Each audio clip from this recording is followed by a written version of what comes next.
दोस्तों को मेरा सलाम पहुँचे। मैं हूँ वाहिद नसीम और आप देख रहे हैं फोर्थ व्यू। आज कुछ इतिहास के पन्नों से कौमे लूत की तबाही, खुदा का कहर और आज द सैटनिक यानी शैतान के मंदिर के तौर पर अमेरिका का एक मंदिर और उसकी कहानी। अगला एक और मौजू होगा जिससे हम द सेंट पीटर्सबर्ग में चल रहे वर्ल्ड इकोनॉमिक फोरम में आज की क्या गतिविधियां रही हैं और भविष्य में किस तरह के एक रोड मैप को वो तैयार करेगा। यहाँ इसमें भारत भी मौजूद है, पाकिस्तान भी मौजूद है और यूएई मेहमान खुसूसी के तौर पर मौजूद है। आगे क्या होने जा रहा है, किसने क्या हासिल किया और कौन क्या गंवाएगा, इस पर भी थोड़ी सी बात करेंगे। और एक और इसमें इम्पोर्टेंट मौजू होगा जिसमें मैं ये कहूँगा कि अमेरिका के लिए तैयार हो चुका एक बरमूडा ट्रायंगल जिसमें अमेरिका का जहाज़ गुजरेगा और डूबेगा। तीनों एक अजीब से मौजू हैं। मेरे ख्याल से अमूमन इस पर बातें नहीं की जाती, मगर सिलसिलेवार इसकी शुरुआत करता हूँ। सबसे पहले मैं कौमे लूत की बात करता हूँ, फिर मैं अमेरिका के बरमूडा ट्रायंगल की भी बात करूँगा और सेंट पीटर्सबर्ग के वर्ल्ड इकोनॉमिक फोरम की भी बात करूँगा। क्या खोया क्या पाया। दोस्तों, कुछ लोग जो जानते हैं कि कौमे लूत के साथ क्या हुआ था, वो दौर कैसा था, वो दौर ऐसा था, जो नहीं जानते उनके लिए मैं कह रहा हूँ। और इसमें अगर कुछ गलती हो, कोई मिस्टेक हो, कहीं कोई चूक हो जाए, चूँकि मैं स्क्रिप्ट नहीं पढ़ रहा हूँ, अमूमन जो मुझे याद है मैं वो आपको बता रहा हूँ, तो मुझे माफ़ करिएगा। कौमे लूत के दौर में वो दौर शुरू हुआ था जब जिनसी ताल्लुकात यानी अनैतिक रिलेशन लोगों ने बनाना शुरू कर दिए थे, महिलाएं महिलाओं के साथ, पुरुष पुरुषों के साथ। और यहाँ तक कि ये कहा जाता है, इन्हें तीनों इब्राहिमी मज़हबों में इसकी दास्तान मिलती है, चाहे वो यहूदी हों, ईसाई हों या मुस्लिम हों, ये दास्तान मिलती है कि ये दौर इतना बिगड़ चुका था कि खुदा ने फरिश्ते ज़मीन पर भेजे तो लोग जो है वो फरिश्तों के पीछे पड़ गए। उन दो फरिश्तों को मासूम या कमसिन बच्चे समझकर उनके साथ जो है वो जिना करने के लिए लोग घर पर इकट्ठा हो गए। और ये ख़बर जो है खुद जो उस दौर के नबी माने जाते थे, लूत अलैहिस्सलाम की अपनी बीवी ने लोगों को इन्फॉर्मेशन दी, क्योंकि वहाँ तक की खराबी आ चुकी थी और फिर वो जगह, वो पत्थर, वो उजाड़ और वो डेड सी मौजूद है जहाँ पर ये तबाही आई कुदरत के तौर पर और लोगों को पत्थरों की बारिश में मिस्मार कर दिया गया, दफन कर दिया गया। यानी वो सब हदें पार कर गए थे। आज अमेरिका और पश्चिमी जगत ने पैसे की दौड़ में लोगों को नंगा करते करते इतना नंगा कर दिया कि लोगों को देखिए, इस पर मैं तफसील से बात नहीं करना चाहूँगा, हालांकि इस साइकोलॉजी को मैं बहुत अच्छे से समझता हूँ, उस साइकोलॉजी को जिसमें लोग जो हैं वो ये जो एक सेक्सुअल नीड होती है, उसे नीड के बाद फिर उससे आगे बढ़ जाता है, फिर उससे आगे बढ़ते बढ़ते वो तमाम चेंज के चक्कर में तमाम हदें पार कर देता है। यही मार्केट में अपना फैशन के प्रोडक्ट बेचने के लिए, लोगों को से मुनाफा कमाने के लिए जो पश्चिमी कंपनियों ने शैतानियत फैलाई है, उस शैतानियत का आज दुनिया भर में सपोर्ट मिलता है। ऐसा ही एक मंदिर जो है वो अमेरिका के अंदर है, जो जिसे द सैटनिक टेम्पल के नाम से वो लोग कहते हैं, यानी शैतान का वो मंदिर जो एक लड़ाई इस वक्त लड़ रहा है। और वो लड़ाई लड़ रहा है ऐसे लोगों के लिए जो ट्रांसजेंडर हैं या फिर होमोसेक्सुअल हैं या फिर लेस्बियंस हैं। इन लोगों को वो कहता है ये तो एक अलग मज़हब है और हम इनका सपोर्ट करेंगे, कोर्ट में लेके जाएंगे और इनकी लड़ाई लड़ेंगे। और वो ये कह रहे हैं कि ये जो मंदिर है, हाँ, इसके जो अनुयायी है वो दुनिया भर में अभी तक 7 लाख से ज़्यादा हो चुके हैं और लोग इसके साथ जुड़ते चले जा रहे हैं। वो शैतान की एक मूर्ति उन्होंने लगाई हुई है।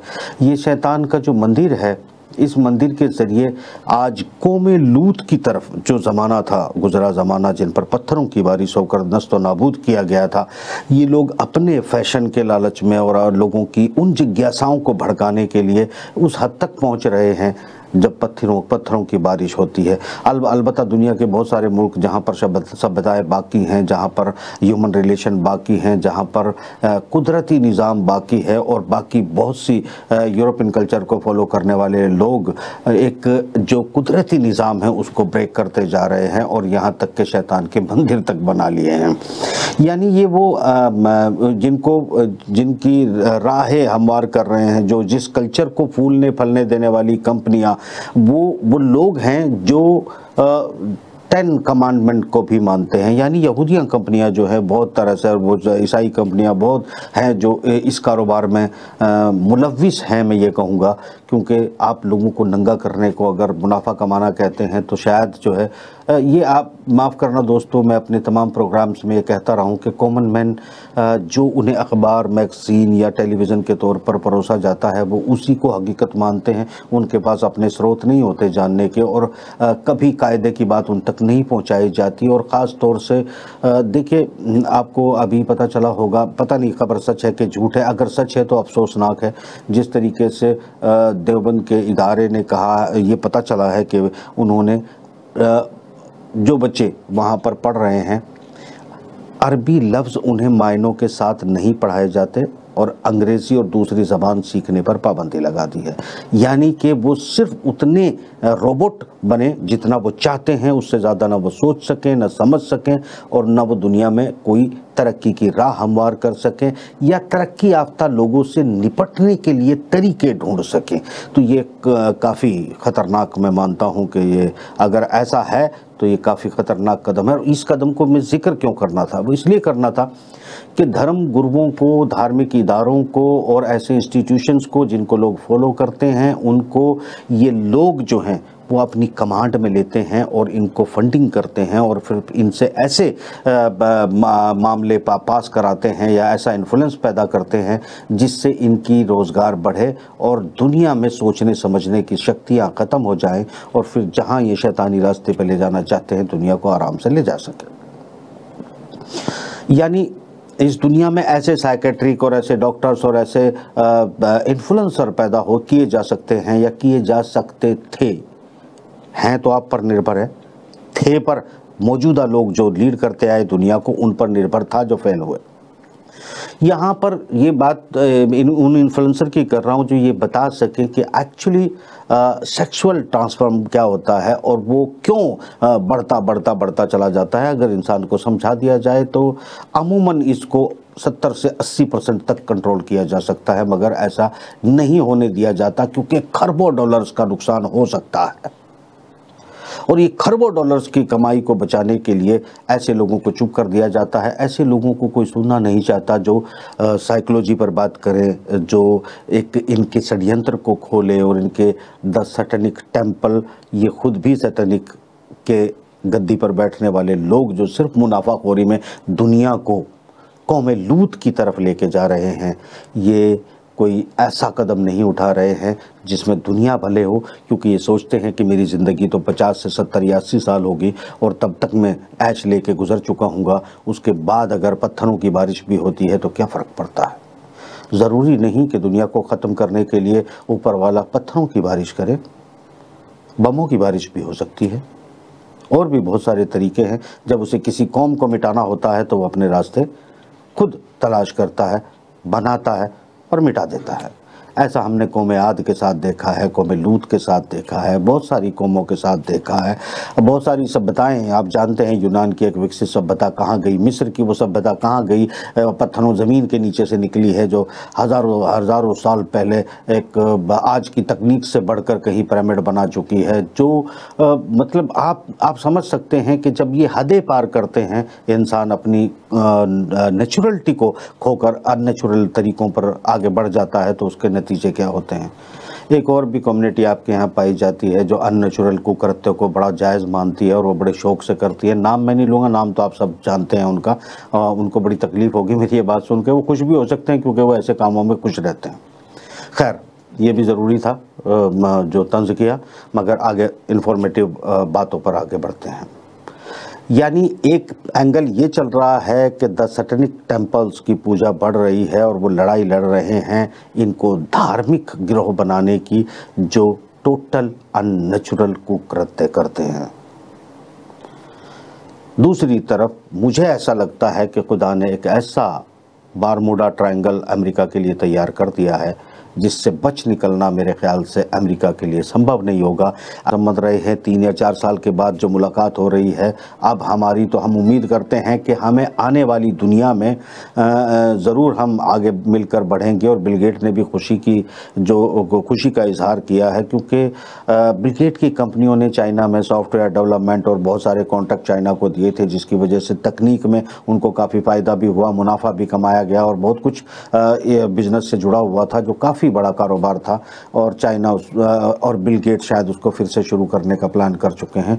तो इसका मतलब ये हुआ कि शी जिनपिंग ने एक हिंट किया है इसमें बड़ा बारीक सा, वो ये किया है कि मुझे अमेरिका के लोग बड़े अच्छे लगते हैं और मेरे और अमेरिका के लोगों के दिलों में चाइना के साथ अच्छा रिश्ता होना बहुत ज़रूरी है, क्योंकि मैं उनसे काफ़ी उम्मीद करता हूँ। यानी सरकारों को हटा दिया, सरकारों के साथ बड़े प्लेयर्स को शायद जो उसको पसंद नहीं करते हैं उनको हटा दिया, और लोगों को जोड़ने की बात यह है कि जो लोग अमेरिका में जो इन्वेस्टर थे और दुनिया में एक फोर्स की तरह, एक गुंडे की तरह अमेरिका की फ़ौज का इस्तेमाल करके दुनिया में अपना इन्फ्लुएंस बुझाते थे, वो जानते हैं कि अब अपने पैसे को, अपनी दौलत और अपनी जो आर्थिक सत्ता है उसको बचाए रखने के लिए ज़रूरी है कि चीन की शरण में जाना ही पड़ेगा, दूसरा कोई रास्ता नहीं बचा है। तो ये बात आप मान सकते हैं कि इकोनॉमिक मोर्चे पर, आर्थिक मोर्चे पर अमेरिका घुटने टेक दिया। यही वजह थी कि ये जो बयान मैंने बिल गेट के आपको बताया, एलन मस्क की यात्रा बताई, उसके साथ भी इसी तरह की बातें की गई है। और आने वाले दिनों में कुछ और जो बिजनेसमैन है वो अपने इस इन्वेस्टमेंट को लेकर ज़रूर जो है वो चाइना की तरफ रुख करेंगे। यानी एक तरह से अमेरिका के जहाज़ में जो छेद हुआ है वहाँ से चूहे निकलकर भागना शुरू हो चुके हैं, ये पहला सबूत है। अब हम बारमूडा ट्रायंगल पे आते हैं। शी जिनपिंग, यानी शी जिनपिंग का जो चाइना है या कम्युनिस्टों का जो चाइना है, यहाँ पर किसी को लीड करने की परमिशन नहीं दी जाती। यहाँ जब कोई बिजनेसमैन कमाना चाहता है तो जितना कमाए, अगर वो पॉलिटिकल इंटरफेयर करने की कोशिश करेगा या अमेरिका की फ़ौज को जैसे वो गुंडों की तरह इस्तेमाल करते हैं, इस तरह का कोई ख्याल लेके चाइना पहुँचेगा तो ये अब भी और अगले 100 साल में भी सफल नहीं हो पाएगा। इसे चिंतित होने की बिल्कुल ज़रूरत नहीं है। यानी ये लोग आएंगे, पैसा कमाएंगे, वो एक अलग बात है, मगर ये लोग एक गुंडा फोर्स का इस्तेमाल कर पाएंगे दुनिया के खिलाफ, ये नहीं हो पाएगा। चाइना ऐसा नहीं करने देगा। उनकी एक कमेटी है जिसे आप लोआ जिरगा कहें या उसे पॉलिट ब्यूरो कहें, उसे जो मर्जी आप कह सकते हैं, वो उनका एक सिस्टम है, उसके तहत वो चलती रहेगी। मगर बारमूडा ट्रायंगल क्या है? सऊदी अरब आज जिस तरीके से फ्रांस में स्वागत करने की तैयारियां चल रही हैं, जिस तरीके से बातचीत चल रही है, जिस तरीके से सऊदी अरब को बाकायदा दुनिया के तमाम देश जो यूरोप जिनकी अर्थव्यवस्थाएं गिर चुकी हैं उनमें वेलकम किया जा रहा है। ईरान में अब जाने वाले हैं सऊदी मंत्री, और वो मुझे पूरी उम्मीद है कि जैसे ही वो पहुंचेंगे और यहाँ पर जो कुछ बातें होंगी वो डेवलपमेंट की डील होने वाली है। यानी सऊदी अरब जिसे पैसे पाई को मोहताज ईरान को किया गया पश्चिमी जगत द्वारा, सऊदी अरब की मदद से अब वो देश बड़ी तेजी से डेवलप करेगा और राह हमवार करेगा, रिश्तों की खटास को कम करेगा। और ये एडवाइस रशिया और चाइना द्वारा दी जा रही है। यानी कि एक डेवलपिंग स्किल वाला जो कंट्री है ईरान, वो यकीनी तौर पर आगे बढ़ेगा। और आने वाले भविष्य में मैं ये देख रहा हूँ कि अगर कल के फैसलों में इस तरह की कोई डील होती है तो आने वाले दिनों में सऊदी अरब के अंदर जो डेवलपमेंट शुरू हुआ है, जिसमें काफ़ी बड़ी तादाद में पर्यटक हज यात्रियों के अलावा भी पहुँचे हैं, और यही जो गोल सेट किया है सऊदी अरब ने एजेंडा 2030 का, जिस तरह दुनिया में अलग अलग तरीके से इस्तेमाल किया गया, सऊदी ने बड़ा पॉजिटिवली किया, यूएई ने बड़ा पॉजिटिवली किया। इस पर बात करेंगे। एजेंडा 2030 में लॉस किसने किया, क्योंकि इसका सिर्फ एजेंडा 2030 को अलग अलग देशों ने, दुनिया का एजेंडा था मगर अलग अलग कैसे इस्तेमाल किया, इस पर भी बात करेंगे। इससे पहले ये बारमूडा ट्रायंगल की मैं बात कर लूँ कि अपनी जो ताकत की बुनियाद है उसको जहन में रखते हुए सऊदी अरब ज़रूर आने वाले दिनों में तुर्की के साथ अपने कोलिशन को बढ़ाएगा और ईरान के साथ पावर बैलेंस की कोशिश करेगा। तुर्की की भी आने वाले कुछ सालों के अंदर बड़ी यूनिटें आपको लगती हुई नजर आएंगी सऊदी के अंदर। यानी ये पूरा एक इकोनॉमिक फोरम, इकोनॉमिक गेटवे बनकर जो है गल्फ उभर रहा है। यही कारण है कि पीटरबर्ग में जो इस वक्त वर्ल्ड इकोनॉमिक फोरम चल रहा है उसमें पाकिस्तान और भारत भी शमूलियत कर रहे हैं। मगर मेहमान खुसूसी कौन है? मेहमान खुसूसी है मिस्टर जैद, जो प्रेसिडेंट या किंग कहा जा सकता है, जिन्हें UAE यानी दुबई का, यूनाइटेड अरब अमीरात के जो किंग है वो वहाँ पर पहुँचे हैं और ये उनका खैर मकदम किया जाएगा। या मैं जब अभी कुछ दिन पहले UAE में मौजूद था, मैंने देखा था कि वहाँ पर रशियन एक्टिविटी बहुत बढ़ी हुई है। इन्वेस्टमेंट रशियन लोगों का जो है UAE के साथ बढ़ रहा है और सिर्फ मुझे लगता है कि आने वाले दिनों के अंदर डिफेंस प्रोजेक्ट को लेकर भी रशिया की और UAE की कुछ डीलें होंगी। और इसके अलावा वहाँ पर मैंने ये भी देखा था कि एक तरफ इन्वेस्टमेंट करने के लिए रशियन कंट्री से लोग आ रहे हैं और रोज़गार मांगने के लिए, नौकरी मांगने के लिए यूरोप से लोग आ रहे हैं। स्थिति आप समझ सकते हैं कि UAE एक छोटा सा देश जो रेगिस्तान है, जहाँ कभी तेल से भी रोटी नहीं चला करती थी, जिनके पास खजूरों के अलावा खाने को कुछ होता नहीं था, वो देश, एक छोटा सा देश, एक जजीरा जो है आज कहाँ पहुँच गया है। ये समझिए कि दुनिया पल के बिछाकर उनका इंतज़ार कर रही है। आज रशिया जैसी जगह पर इकोनॉमिक फोरम में उनको एक चीफ गेस्ट रही, एक सम्मानित दर्जा दिया जाता है और वो दर्जे में उनको हाईलाइट किया जाता है। रशिया में इन्वेस्टमेंट करने के लिए चाइनीज़ अपने लोगों को भेजते हैं, रशिया अपने लोगों को भेजता है। यूरोप के लोगों की अर्थव्यवस्था ख़राब हो रही है तो वो नौकरी मांगने के लिए जो है वो आ रहे। याद होगी दोस्तों, आपको मैंने बताया था कि आने वाले एशिया के दिन अगर एक बड़ा देश में कुछ अक्लमंद लोग भी पैदा हो जाए, 2-4, तो फिर बहुत कुछ बदल सकता है। वरना एशिया के बाकी देशों में तो ज़रूर बदलेगा, क्योंकि यहाँ यूरोप के लोग आपको किचन मेड में आपको जूली और लिली जो है वो काम करती हुई नज़र आएगी। भले ही मैंने उस दिन आपको मजाक में कहा हो, मगर आने वाले दिन ये भी हो सकते हैं, इसमें कोई दो राय नहीं है।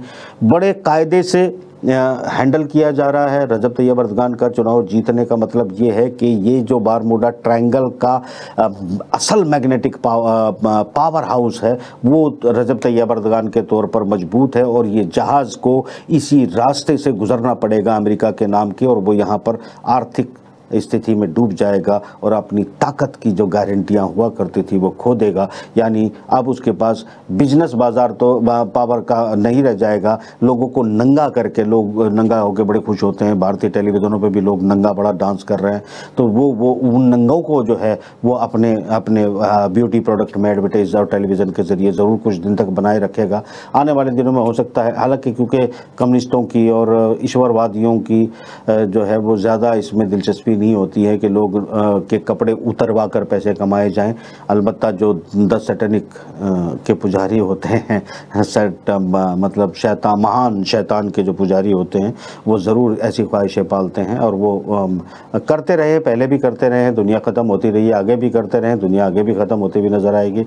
यहाँ मैं आपको ये बताना चाहता हूँ कि जो सूरत हाल अब बन चुकी है वो उसका रोड मैप क्लियर हो चुका है, जिसकी चर्चाएं मीडिया में, अखबारों में, टेलीविज़न पर, मैगज़ीन में आप तक नहीं पहुंच रही है, क्योंकि ऐसी खबरें पहुंचने का मतलब ये होता है कि ह्यूमन इन्फ्लुएंस जो है वो फिर इस जो नई फॉर्म दुनिया में उभर रही है उसकी तरफ होना शुरू हो जाएगा।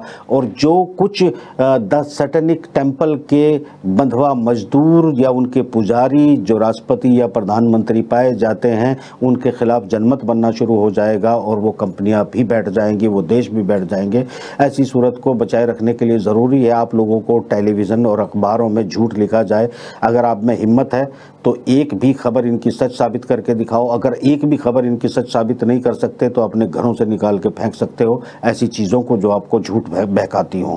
तो कुल मिलाकर यह है कि आप किसी को देखें ना देखें आपकी मर्ज़ी, सुने ना सुने वो भी आपकी मर्ज़ी। मेरा जो काम है मैं अपना कर रहा हूँ, तुम्हारा जो काम है तुम अपना कर रहे हो। यहाँ मैं अब एजेंडा 2030 पर आता हूँ लास्ट में बताने के लिए कि एजेंडा 2030 जो सेट किया गया था, जिसमें एनवायरनमेंट को शामिल किया गया था और एनवायरनमेंट से रिलेटेड जिन चीज़ों को शामिल किया गया था उन सब के बिजनेस एस्पेक्ट थे। वो बिजनेस एस्पेक्ट को का दोहन जो है ब्रिटेन और अमेरिका ने बहुत अच्छे से किया है। फ्रांस ने भी थोड़ा बहुत लाभ लिया है, हालांकि यूरोपियन दुनिया अब उस जंगल से निकल के भागना शुरू हो चुकी है। मगर इस एजेंडे पे साइन करने के बाद भारत में भी जगह जगह आपने एजेंडा 2030 सुना होगा, देखा होगा। आपकी तो नीति पूरी एजेंडा 2030 के तहत बनाई गई, मगर इसका अलग अलग देशों ने कैसे इस्तेमाल किया। इसका चाइना ने अपने तरीके से इस्तेमाल किया, पॉल्यूशन कट, ये कट, एजेंडा 2030 को अपने डेवलपमेंट की तरफ लेके गया, अपने इन्वेस्टमेंट की तरफ लेके गया और वन बेल्ट रोड की तरफ लेके चला गया। उसने वर्ल्ड इकोनॉमी फोरम बनाए और दुनिया को अपने साथ जोड़ा। और ब्रिक्स भी अभी तक जारी है। ब्रिक्स में सऊदी अरब और मिस्र जैसे लोग जो है आवेदन करना शुरू हो चुके हैं। बनाया, हालांकि भारत को लीड का मौका करके गया था, मगर अब लीडिंग पोजीशन में भारत इसमें नहीं है। रशिया की मेहरबानी से बना हुआ है, ये कड़वा सच है और सच बोलने से कोई रोक नहीं सकता। मतलब जहां जो मकाम दिया गया था वो अपनी कूटनीति, अपनी चाहतों या फिर अपनी सोच के जरिए उसको गवा दिया गया है। उसके फिलहाल हासिल करने की उम्मीद मुझे दूर तक नज़र नहीं आती। एजेंडा 2030 में भारत के अंदर इसका सिर्फ चुनावी इस्तेमाल किया गया। चुनावी यानी कि जो चीज़ें फिलफिल करके दिखाई गई वो मल्टीनेशनल कंपनियों के रास्ते थे, उनको रास्ते बताए गए। आपको होगा एजेंडा 2030 में सब में कहा था कि स्मार्ट सिटी होंगी और बड़ी एनवायरनमेंट क्लीन होगा। यूएई में स्मार्ट सिटी भी मौजूद हैं और क्लीन एनर्जी भी मौजूद है और ऐसी ट्रेन और ऐसे वाहन भी मौजूद हैं बड़ी तादाद पे, जहां पर एजेंडा 2030 के जरिए अपने देश को डेवलप कर लिया है। भारत में स्मार्ट सिटी आपने 5 साल 8 साल पहले भी सुना होगा, वो एक नाम था। नाम के बाद अगर आपने कोई स्मार्ट सिटी जैसी कोई चीज़ इस देश में देखी हो तो मुझे ज़रूर बताना, कमेंट में लिख के बता देना कि आपने कौन सी ऐसी सिटी है जिसे आप स्मार्ट सिटी कह सकते हैं। मगर चूंकि उसका एजेंडा 2030 का एक हिस्सा था, उसमें ये शामिल था, तो उस जुमले का इस्तेमाल अच्छे खासे तरीके से कर लिया गया। बाकी जो नेटवर्किंग रोडों की, सड़कों की बनाई जा रही है, वो मल्टीनेशनल कंपनी को गांव तक रीच पहुंचाई जा रही है। और एजेंडा 2030 के जो मल्टीनेशनल कंपनी जो चाहती थी कि बाजार उनके कब्जे में आ गए, तो उसको बड़ी आसानी से सरेंडर करके सजाकर उनकी थाली में दे दिया गया है। मगर दूसरी तरफ सऊदी अरब जैसे देश ने नियॉन सिटी का एजेंडा 2030 विजन 2030 का नाम देकर बहुत आगे तक जो है अपने काम को लेके गया और दुनिया का इन्वेस्टमेंट भी लाया और दुनिया में इन्वेस्टमेंट किया भी और पर्यटन भी बढ़ाया। और आगे चलकर वो वीज़ा फ्री जैसी स्थिति या वीज़ा ऑन अराइवल जैसी स्थिति को पैदा करके बहुत से देशों में एक अलग से वो स्मार्ट सिटी तैयार कर दिए की तैयारी चल रही, बल्कि डेवलपमेंट चल रहा है। मैं खुद उसके जो है स्टॉल पर दुबई में गया था, एक्सपो में लगा हुआ था, मैंने उसको समझा, देखा और कोशिश की कि ये क्या करने जा रहे हैं, उसकी बारीकी से समझ की। लंबी स्थिति है, फिर कभी किसी प्रोग्राम में बताऊंगा। स्थिति ये है कि एजेंडा 2030 कुछ देशों ने अपने देश को डेवलप कर लिया और बहुत जो उसका रियल टारगेट था, वो रियल टारगेट को डिच करके अपने देश का डेवलपमेंट कर लिया। रियल टारगेट पश्चिमी कंपनियों का था कि वो मुनाफा कमाए। बहुत सी देशों में जहां पर सिर्फ चुनावी एजेंडों के लिए एजेंडा 2030 का इस्तेमाल किया गया या फिर उस फंड को चुनावी हथकंडों में इस्तेमाल किया गया, उन्होंने अपना सब कुछ गंवा दिया। कि 30 आते आते आपको क्लियर हो जाएगा कि किसने क्या खोया, किसने क्या पाया। देखिए, जो अभी वर्ल्ड सिनारियो है, मैं आपको जितना इस प्रोग्राम में समझा पाया मेरे ख्याल से वो बहुत कम है। अगले प्रोग्रामों में इसी सिलसिले को जारी रखूँगा, ये बताने के लिए कि अब जो बारमूडा ट्रायंगल है, यानी कि एक नई फॉर्म जो बन रही है, वो क्या कदम उठाने जा रही है, किस देश को क्या नफा क्या नुकसान होगा।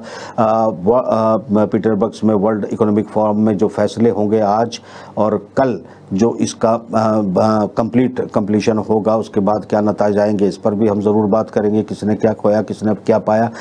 अमेरिका हथियार इकट्ठे करने में, अपनी जान बचाने में, अपने खोए हुए दोस्तों को मनाने की कोशिश में पूरी तरह से एक पगला चुका है। वो कुछ बचा पाएगा नहीं, मगर कोशिश में लगा हुआ है। यूरोप के रास्ते आपको बता चुका हूं कि किस तरह उनके पास क्राइसिस है। गैस जो है वो एक इम्पोर्टेंट फैक्टर और तेल एक इम्पोर्टेंट फैक्टर बन के फिर से उभर रहा है। 2030 तक इस गोल को अचीव करना दुनिया के लिए आसान बिल्कुल भी नहीं होगा, क्योंकि इसको मुश्किल बनाने में रशिया ने, चाइना ने, सऊदी अरब ने, ईरान ने मिलकर काम किया है। इस एजेंडे को कि वो आप तेल रही दुनिया कर लेंगे, इससे जो है मेरे ख्याल से अब दुनिया पछड़ जाएगी, क्योंकि डेवलपमेंट, इकोनॉमी, मशीनरी और तमाम हथियारों की विजय गाथा जो है वो एशिया और रूस के साथ लिखी जा चुकी है। इसलिए अमेरिका क्या कहता है इसके कोई मायने नहीं होंगे, ब्रिटेन क्या कहता है इसके कोई मायने नहीं होंगे। अब जो लीडर, जो विजेता कहता है उसके मायने होंगे, और उस मायने में ये चीज़ें आसानी में ख़त्म नहीं की जाएगी, बल्कि तुर्की, बहरीन और कुवैत, कतर, इन तमाम इलाकों में सऊदी और इन सभी देशों की गैस और तेल को मुश्तरका करके